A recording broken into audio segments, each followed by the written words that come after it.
Welcome to Building with Dope Individuals. We're here with Janel today from Holy Sweets NYC. How you doing today? I'm wonderful. How you doing? I'm doing great. How was your traveling here? Oh, listen, it was traffic. Traffic? You know, New York traffic around this time. It's regular. It's not regular. You said around this time. You know what it is? Because I don't like to regular. drive. I'm not a driving person. I don't like to drive anywhere. Rather Uber. Should took along the road to your Uber. Yeah, I should have took an Uber. Would have been way easier. Possibly. And no traffic. How you feeling? I'm great. So I want to find out, where did you grow up at? Like, did anybody teach you like about cooking in the kitchen or anything like that? Or did you go to like a home ed school? Okay. Because you do it a lot. You do it a lot with cooking, with the cakes and a lot of creation. So yeah. How did that come along? So where did I grow up? I actually was born in Brooklyn, King County, but lived a majority of my life in Long Island. Lived in Jersey for some time, moved to Long Island, suburbs area. Grew up in a Jamaican household. Okay. So authentic Jamaican food was cooked all the time. You already know. All right. And for me personally, I just did not like to be in the kitchen. I was not the one trying to cut up any onions. I'm not over here trying to put any meals together. Yes. I ran from the kitchen. So when I actually started baking, my parents were surprised. My mother was so utterly shocked when she heard that I even opened up an oven and put something in there and actually produced a product that tasted delicious. Yeah. So no, I didn't get any teaching. I didn't go to school for it. I actually taught myself. Okay. So did you teach anybody else? Absolutely. In your family? Since it's like a new thing that surprised everybody else? Yeah. The good thing about this, I would say, is my niece is actually a baker now because of me. She started her own bakery business, which I love. Shout out to her. Never thought she would actually be in baking as well, but she does some cooking. What's the name of her business? I wish I could remember right now, but we're going to focus on Holy Sweets NYC. But shout her out because she's turning 21 this month. Happy birthday to you, Anika. And she is dedicated to creating, I believe she had her first $1,000 baking event in one day. That's so cool. Proud of her. So excited for her and everything she's about to do. But in general, I teach people all around the entire world. From Europe to Africa to Asia to the Caribbean. I have a group on Facebook actually called Cakeologists United with about 10K members from around the world who are just interested in learning new recipes and trying new things. Cool.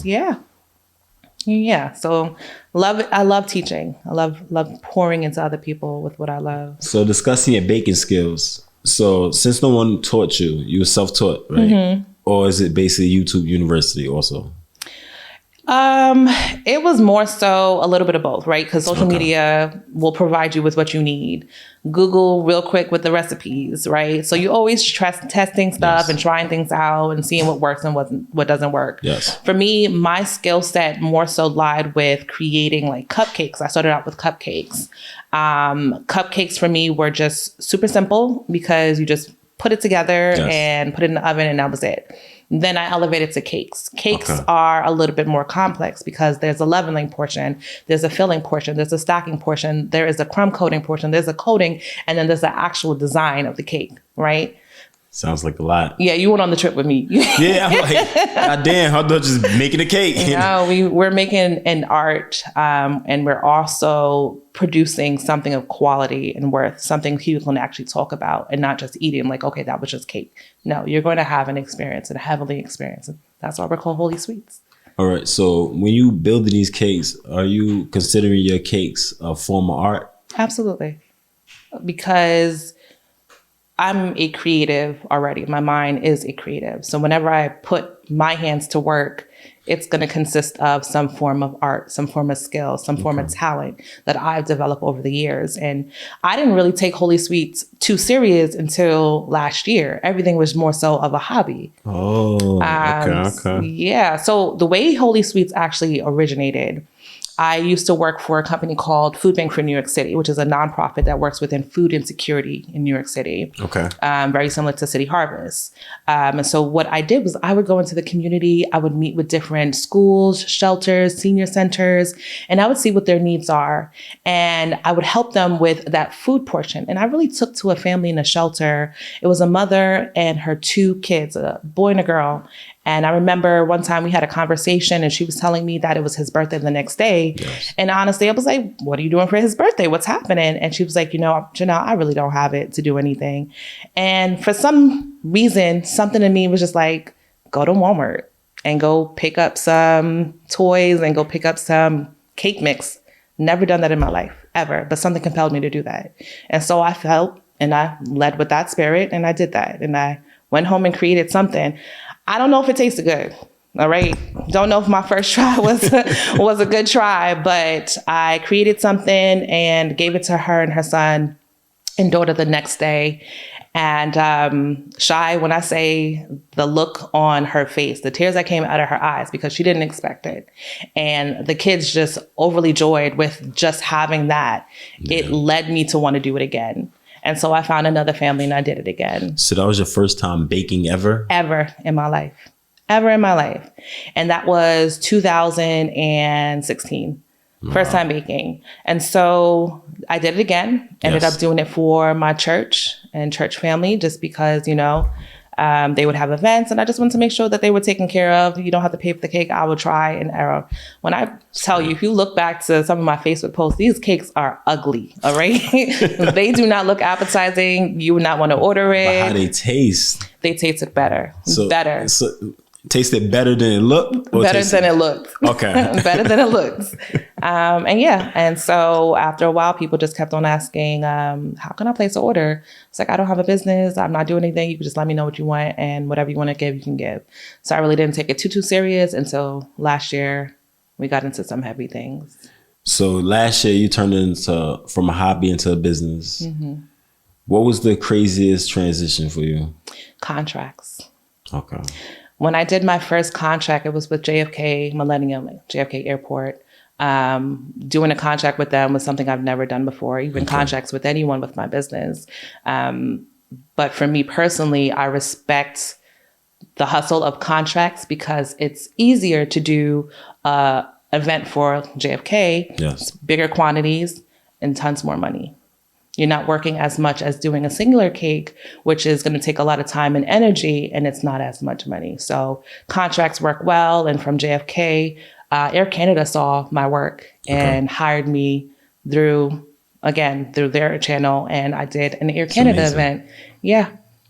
And then this year, I recently did an event for Macy's for Mother's Day, which was beautiful. I made their custom cupcakes, which had their logo and had Happy Mother's Day. That was cool. And it was for all of their women in their team. So it's a very high moment for me. Definitely a milestone, I will say, that contracts work very well. If anyone's getting into business, definitely try to get into that contract work. Yes. Because that's heavy where the money is and it's not as much labor, especially when you're doing baking.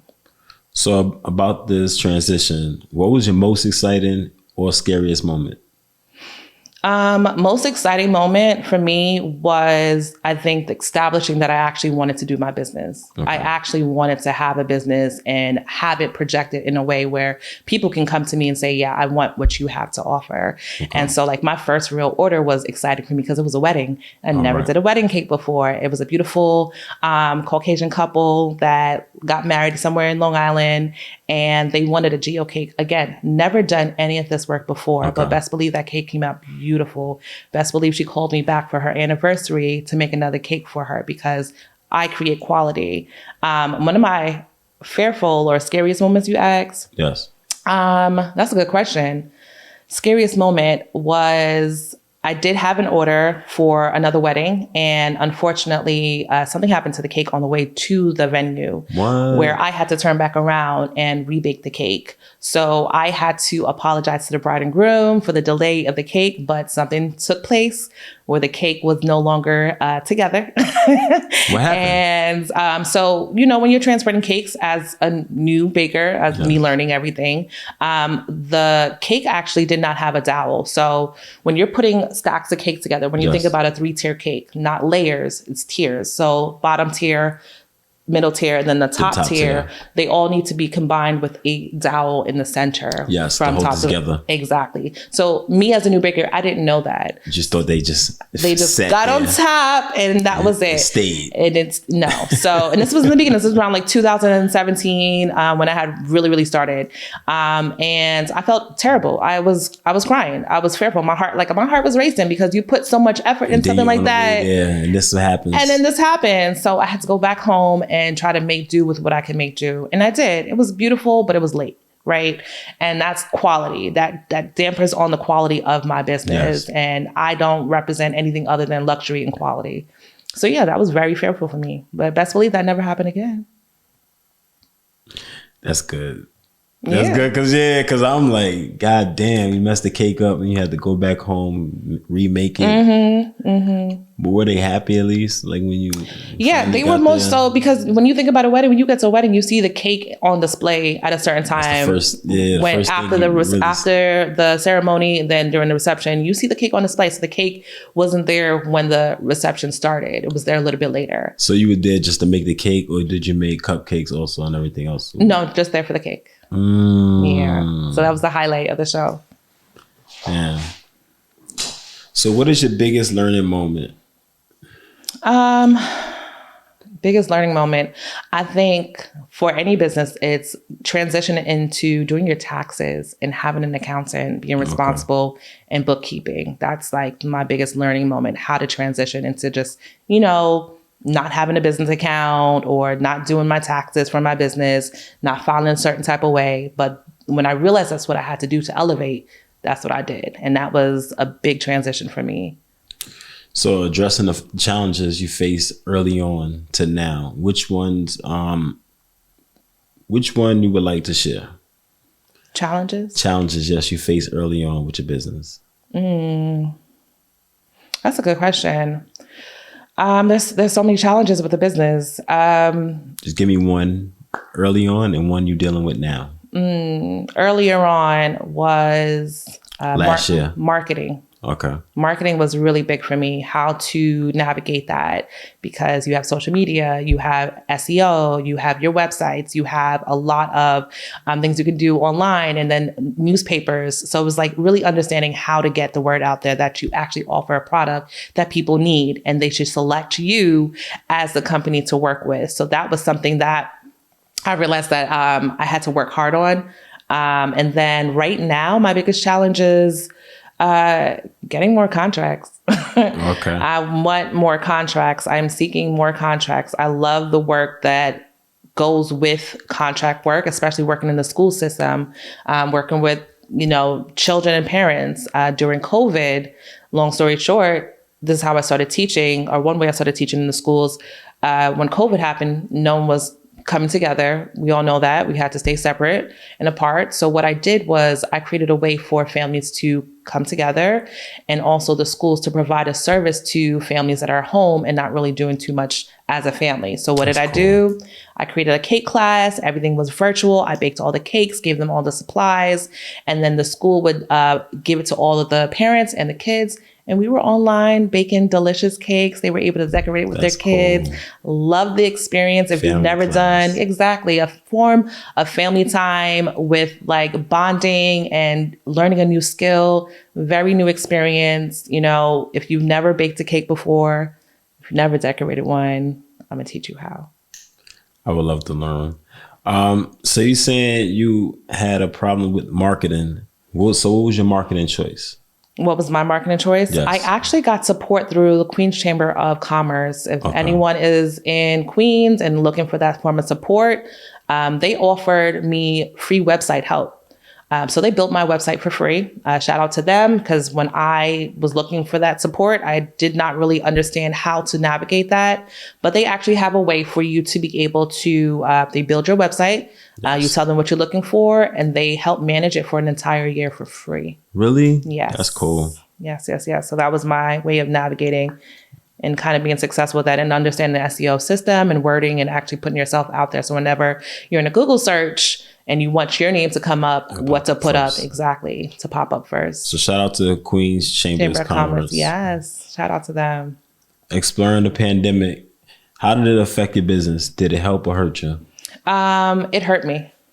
It hurt me a lot. And the reason why it hurt me a lot is because I was hurt myself. I was in a form of depression during COVID, which obviously, if you're depressed, if you know what that really looks like, you're not looking to get out of bed. You're not looking to do anything, let alone lead a business. To be completely transparent, COVID was a lot hard for me to deal with. But through that, I actually gained more followers. Through that, I was able to develop my TikTok page. Through that, I was able to just reestablish why I had a business to start with and why I actually wanted to run Holy Sweets, why I actually wanted to be an owner, why I actually wanted to share my cakes. It's, again, not just the food, it's actually the experience that you get when you order from me.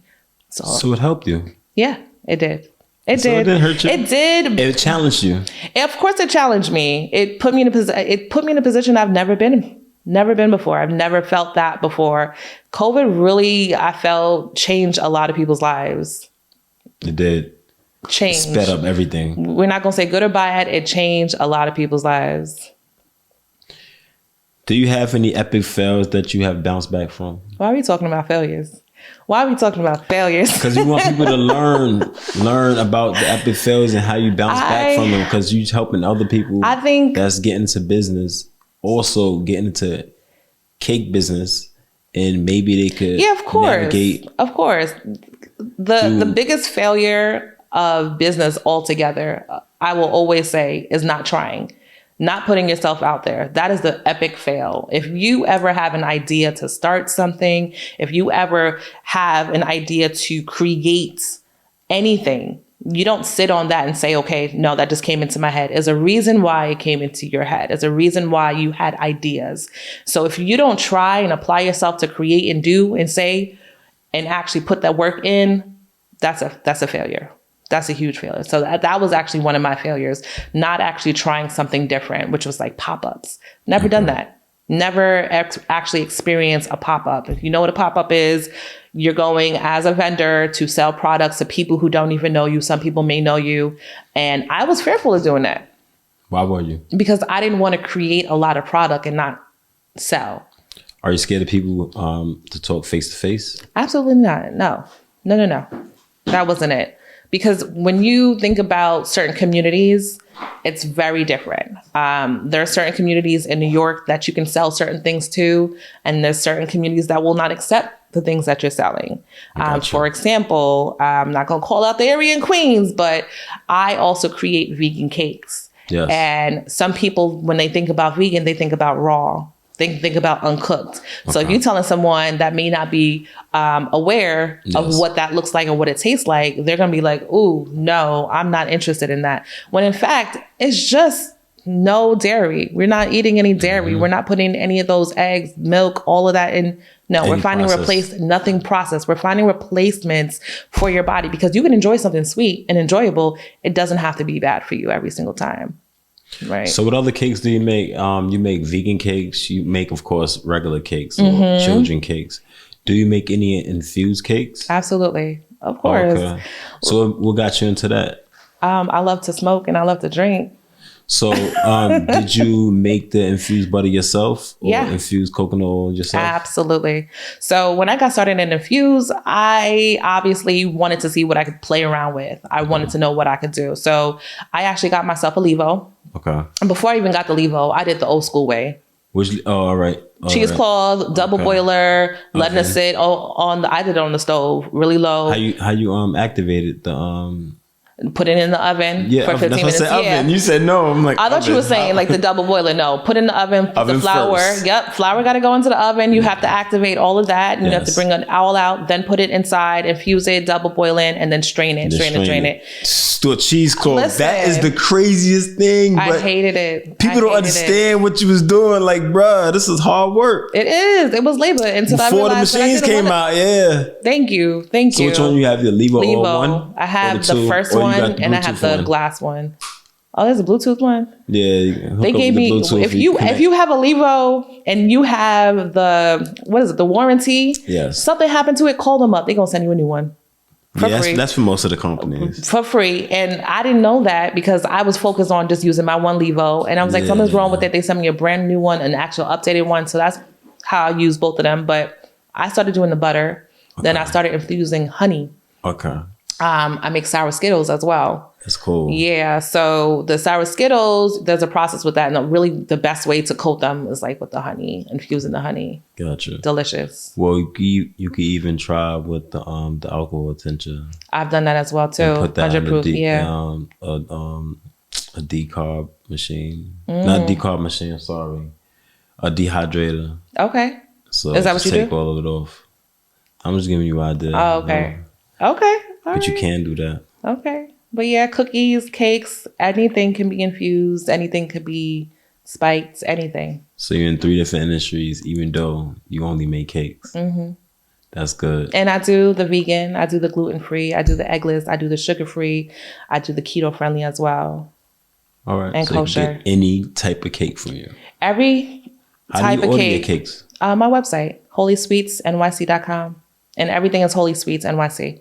My YouTube channel, Holy Sweets NYC. So follow me, subscribe there. I think I have like 2,300 followers there. Instagram is the same thing, Holy Sweets, TikTok, everything. So how'd you start the teaching? So I understand you told me that the basics, but what made you said the pandemic? Well, the pandemic was an extension to what I was already doing. The teaching started from me teaching myself. Okay. And because I just wanted to share it with the world, I would just turn on my camera and go on Facebook, and people just started watching, sharing. So Facebook, you use Facebook. So you use YouTube also to reach out to your fans? YouTube, I created content and would post it on YouTube of things that I've done, instructional videos, because there would be a lot of times where people watch me on Facebook and like, okay, how do I do this? I'm like, I already showed y'all how to do this. I'm not doing it again. So I would create videos on one-on-one and step-by-step processes on how to like make buttercream. Very simple process. You need your butter, you need your powdered sugar, you need a way to whip it up. That's all you need. That's all buttercream is? Mm-hmm. And there's several types of buttercream: Italian, Russian, Swiss, meringue. Oh my God. You really into this. Yeah.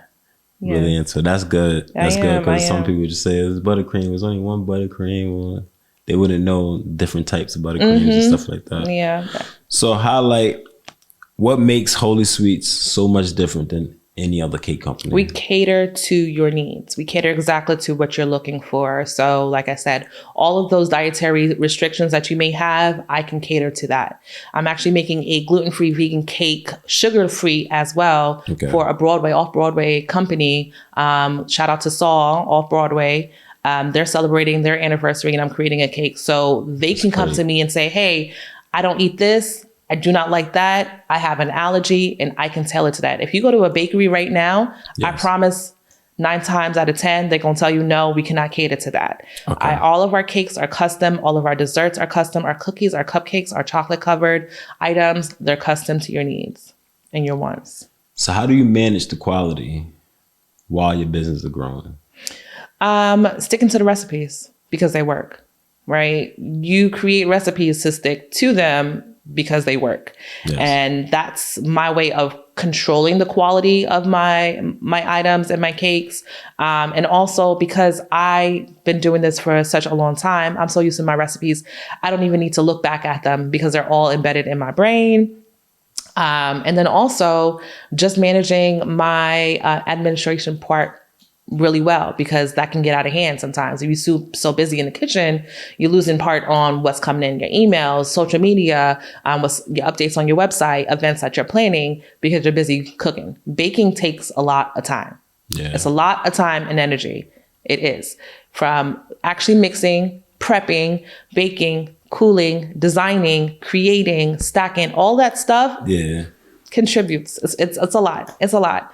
It's a lot. But patience and taking my time with everything allows me to do it. And it's a lot of practice. I have a lot of practice. So you keep these recipes in your head.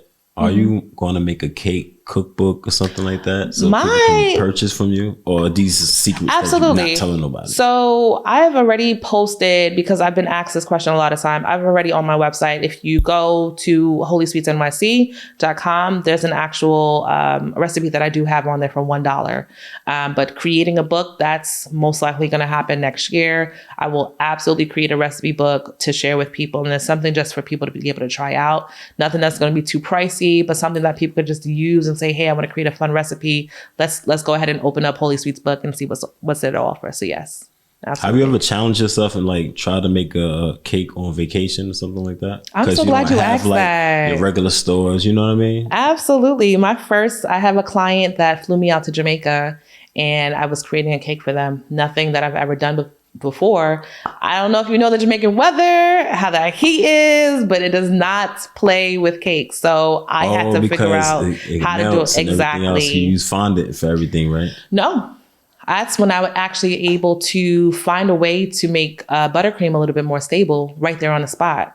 I taught myself something brand new that I would not have known unless I was in the situation. So the transport and everything was very cool, very easy. I was able to purchase what I need to purchase from Jamaica supermarkets, but I had already baked all my cakes and traveled with that already.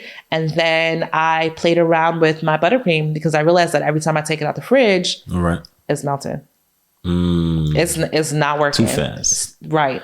I purchased a cake one time for somebody. I don't want to say their name, but it was expensive ass cake. Call them out. I forgot who it was, really. I was following them so long. The cake was like an 8-inch cake, but it was like $80. Expensive as hell. That's purchased it. It looked good. No, but you see how small the cake was. It was really, really small. Can I be honest with you? Yes. My 6-inch cake starts at $175. But how did it was? It was only Skittles inside the cake or something like that. It was a simple cake, but by the time I got to the Bronx, the cake had melted. Are you kidding me? So yeah, so it was probably more than $80. You got your money back, right? No, I just said, forget it, we're not even gonna bother, because when we got there, she took so long to answer the phone, we was late for the party. Damn. Because she was saying that she was still doing something else. She don't got to be near her phone. It was just some ignorant stuff. So I'm like, whatever. That's ridiculous. Where's the customer service there? But yeah, customer service is terrible. But she had a lot of followers, but that don't include I can get that. That don't mean right, nothing. Exactly, and that's something that people don't understand. In and out. So that's something that people don't understand. You could have 100,000 followers and not get a sale. None of those followers purchase from you. The following doesn't necessarily mean anything. It don't. It's your community. It's the people who trust you enough to say, hey, I'm coming to her to order such and such and such because I know I'm going to get quality. I know I'm going to get this and that. But to have a lot of followers and the quality of your products are not up to par. Terrible. That's ridiculous. It tasted good though. I ain't gonna hold you, even though it was melted. It tasted like she specialized in like the airy cakes. You know, where it's like angel cakes. Those are very airy and very fluffy. I don't know what angel cake is. Whereas it's just like you eat a big slice, but it don't taste as it look. You know what I mean? Okay. It's more. I don't know. The texture is just like dense, but it was very light. Yes. Okay. It's a real light cake. Okay. I don't know. It was just different. That's good. I don't know. I liked it, but even though the shit wasn't looking like how I bought it, but it's all right. We need photos. Insert the photo. Are you offering any advice for aspiring bakers or entrepreneurs? Am I? Can I? I will. Yes. I will. Okay. So if you were inspiring to be a baker, if you were inspiring to be a cake decorator, do a lot of research. Starting with what is that niche going to be? Do you want to start with cupcakes? Do you want to start with treats? Do you want to start with cakes? I always suggest all of my baker students to start with something small. Yes. You need a hero product. What is that product that's going to shine beyond everything else? Whenever people think about you, what are they thinking about? What can you create and make people smile, make people want to come back, right? That's your hero product. And after you figure out your hero part, then you can break off from there. If your hero product is cupcakes, like how I started, then I was able to branch off to cakes. Yes. Started doing stacked cakes, single tiers.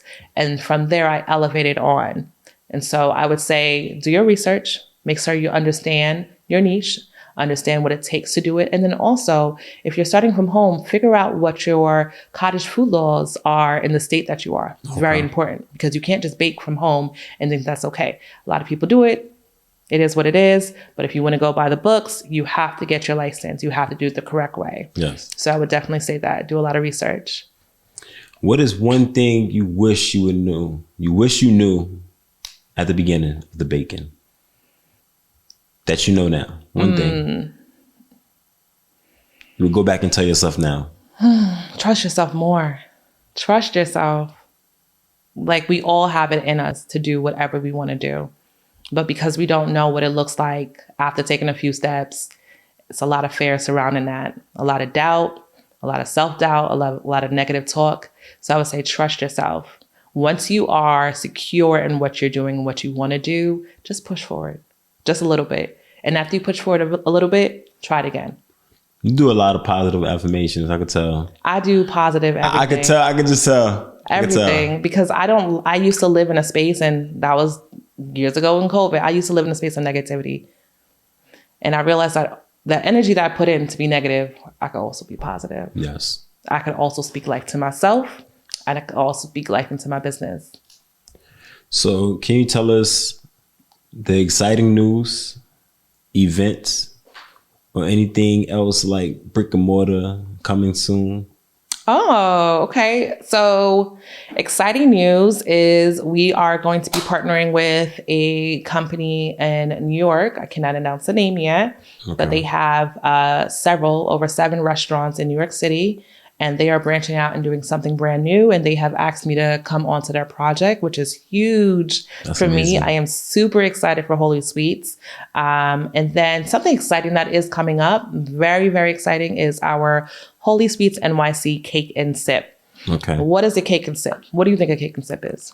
We're going to eat some Holy Sweets cake and we're going to drink some dope juices. I don't know what that is. Ooh, I like how you segue that in, but no, you're wrong.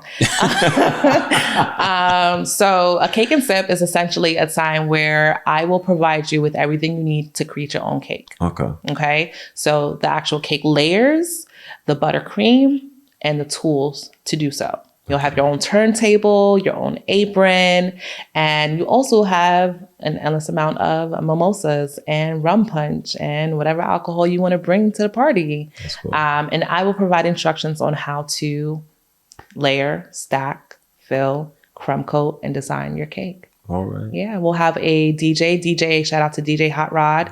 He will be there. We have some vendors coming through that's going to bring their amazing work. So shout out to Namaste Vegan. They're bringing their food truck with their delicious vegan food. I am obsessed with her food. I cannot stop eating it. Yeah. You cannot believe it's vegan. It literally is vegan. We have Lashes by Sashi, who's coming through with her lashes. Love her lashes. Shout out to her. We also have our Health Plug NYC. She has all these delicious health juices. And then we also have the Vision Junkie. I love her accessories. She has these shades. Her shades are actually over there. I rock any one of the small businesses that I rock them. I love to wear their products. I love to buy from them. I love to support women. I think that's what it is, and men. But I love to support small businesses, women, minority-owned women, because we all start from somewhere. And someone has to support us. So if you are interested in coming to our Cake and Sip event, which is hosted on September 28th from 11 a.m. to 2 p.m., you just have to go to our website, Holy Sweets NYC. You can go ahead and purchase your ticket. Right now, the tickets are only $99, and then they will be regular price, which is $125. So come out and have some fun, shake your ass, turn up, drink, and just wind down and learn how to do something different that you've never done before. Men and women are invited. That sounds good. It sounds like I'm going to go around the website and book. You have to. No, you heard about it. You have to today. You should too. You have to. You should too. book today. Well, thank you so much. Of course. I appreciate you taking your little time out because I know you're real busy. Appreciate that. Appreciate you. Of course.